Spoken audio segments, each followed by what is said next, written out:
Hi, good morning, fifth graders.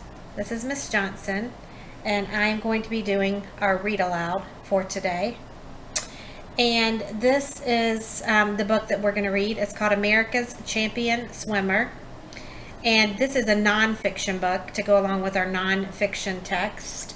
And this is it's a real story about a real person named Gertrude Elderly, and the book is written by David A.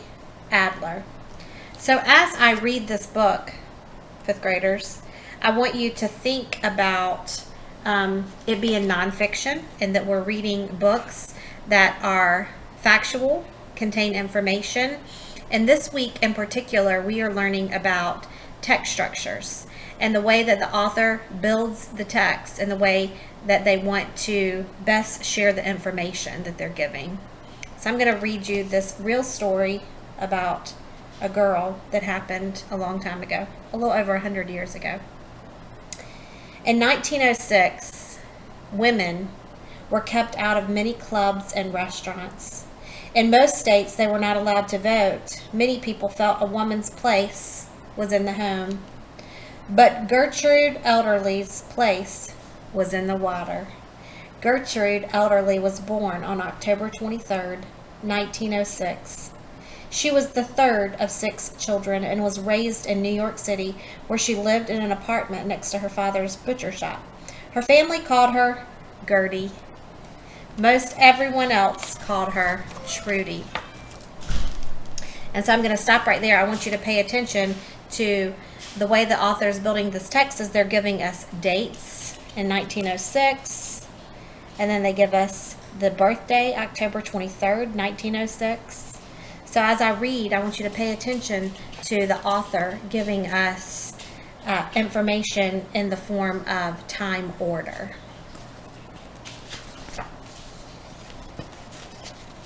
Trudy spent her early years playing on the sidewalks of New York.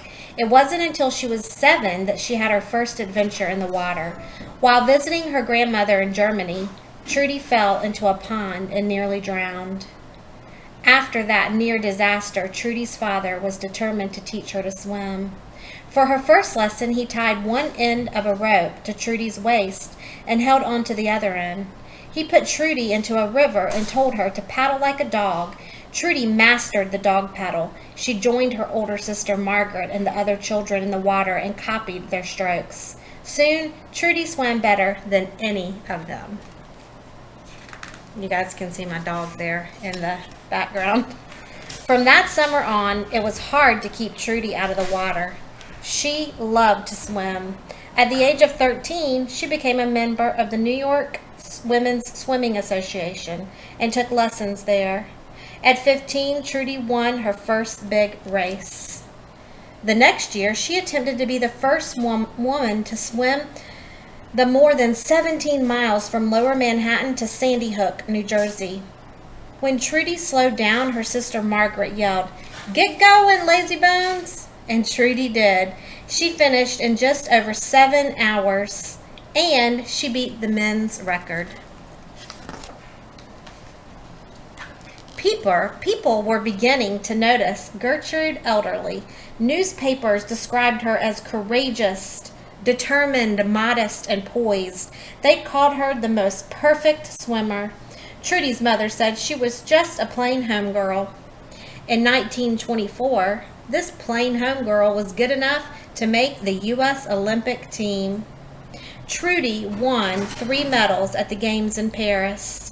Her team won more points than all the other countries' swimming teams combined. By 1925, Trudy had set 29 U.S. and world records. She was determined to take on the ultimate challenge, the English Channel.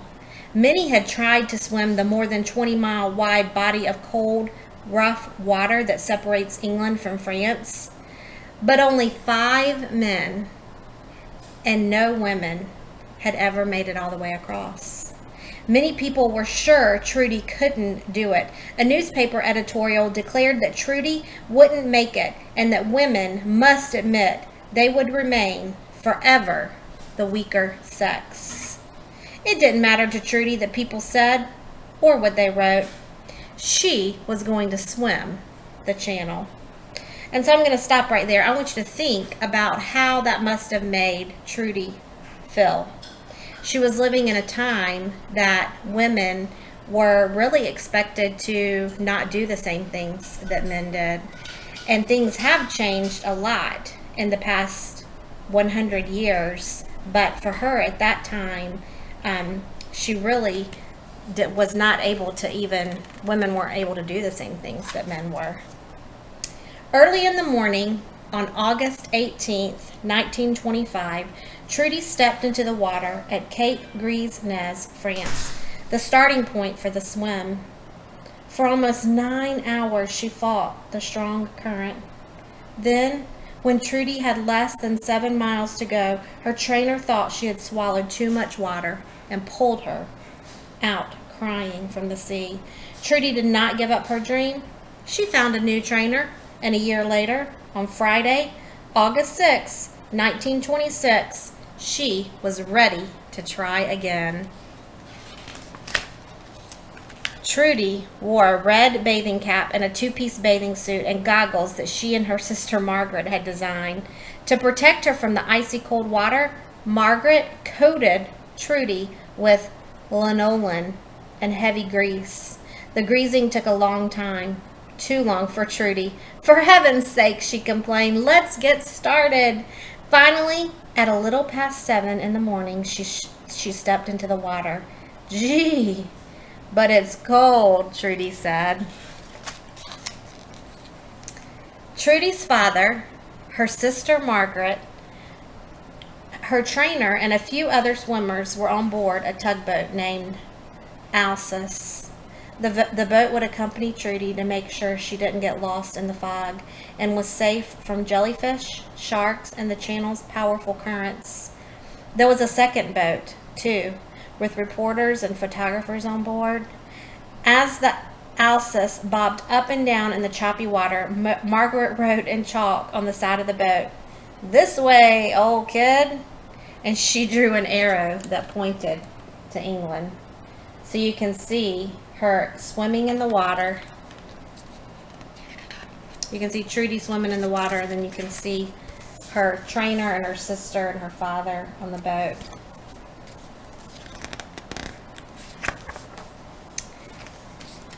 To entertain Trudy, Margaret and some of the others sang American songs, including the Star Spangled Banner and East Side, West Side. Trudy said the songs kept her brain and spirit good. At first, the sea was calm. Trudy swam so fast that her trainer was afraid she would tire herself out. He ordered her to slow down. Trudy refused. At about 10:30 in the morning, Trudy had her first meal. She floated on her back and ate chicken and drank beef broth. A while later, she ate chocolate and chewed on sugar cubes. And then she swam on. So there she is taking a break, eating in the water.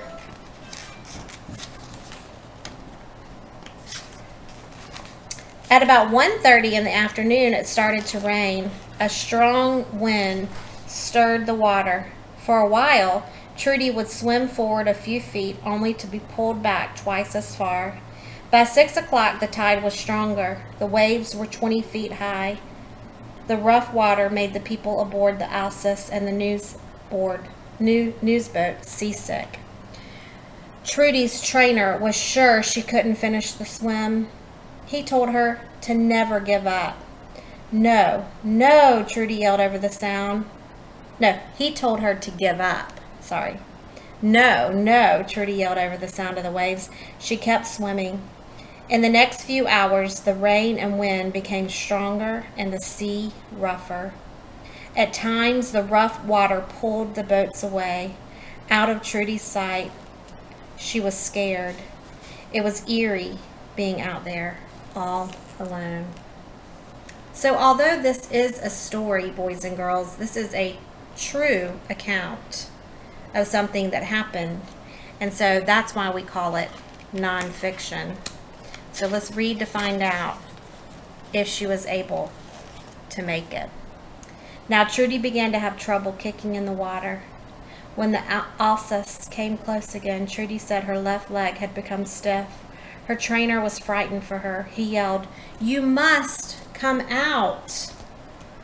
"What for?" Trudy shouted and kept swimming. Trudy continued to fight the tide and the constant singing spray of water in her face. She knew she would either swim the channel or drown. As Trudy neared Kingsdown on the coast of England, she saw thousands of people gathered to greet her. They lit flares to guide her to shore. At about 9:40 at night, more than 14 hours in the water, Trudy's feet touched the land. Hundreds of people, fully dressed, waded into the water to greet her. When she reached the shore, her father hugged Trudy and wrapped her in a warm robe. "I knew if it could be done, it had to be done, and I did it," Trudy said after she got ashore. "All the women in the world will celebrate." There's that picture. That's the same picture that's on the cover. Trudy swam the channel in just 14 hours and 31 minutes. She beat the men's record by almost 2 hours. In newspapers across the world, Trudy's swim was called history making.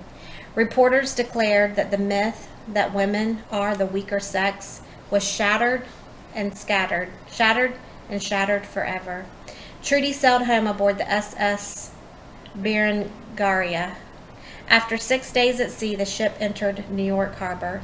2 airplanes circled and tipped their wings to greet Trudy. People on boats of all kinds rang their bells and tooted their horns to salute her. Foghorns sounded.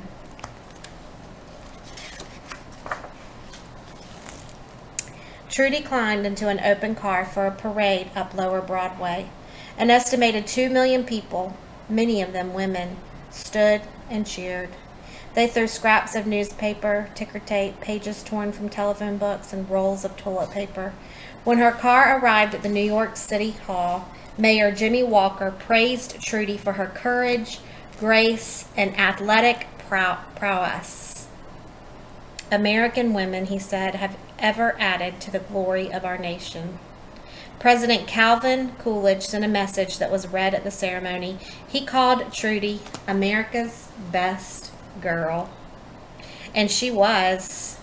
Gertrude Elderly had become a beacon of strength to girls and women everywhere.